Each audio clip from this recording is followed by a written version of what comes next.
One of the most common complaints I get from frustrated athletes is I work out 3 to 5 times a week, work out 60 to 90 minutes a day. I'm leaving the gym drenched in sweat, and I don't understand why I'm not getting the results that I feel like I should be getting based on how hard I work. And if you're looking to build an athletic physique or improve your performance in life or in your sport, and you feel this way, I'm going to tell you exactly the most common mistakes amongst this group of people and exactly how to fix it. First and foremost, you're probably working out and not training. When you come into the gym, if I ask you what you're doing and you say, I don't know, legs or cardio, I'm gonna see how I'm feeling, then you don't have a rhyme or reason why you're there that day, and you're not gonna be progressively getting better.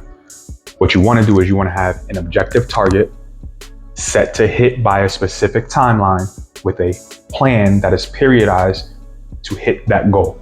And whether you use 12, 16 weeks, or even a year out, you want to have the systematic program that you're gonna hit every day that you come into the gym. It's okay to see how you feel as long as it's part of your program.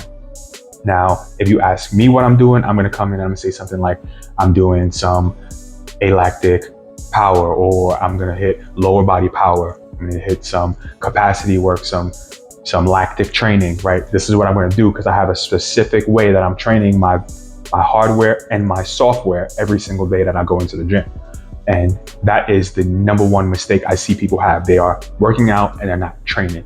And when you work out and you don't train, what you do is you actually miss one of the biggest principles, I should say two of the biggest principles that our body needs in order to get better. And that's the SAID principle, which is the specific adaptations to impose demands. Very simply put, what type of work and stimulus you give your body is going to be what your body adapts to. And when it adapts to that, you want to progressively overload. That's our second principle.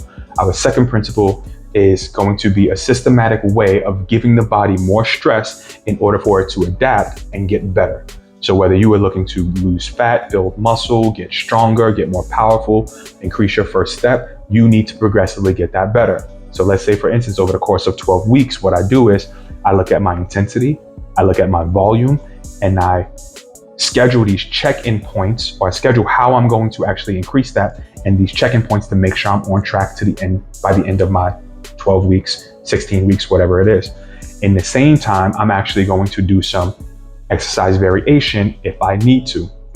I'm going to go from bilateral to unilateral, maybe doing the same movement pattern.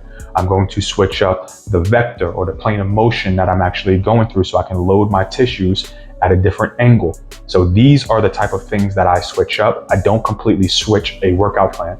If your workout plan is working, then you need to stay on it. And that is the third mistake. So first mistake, you're not training. Your second mistake, you're not doing progressive overload. And your third mistake is that you are actually switching up entirely too fast. Okay, so you want to stay on your plan, see it through.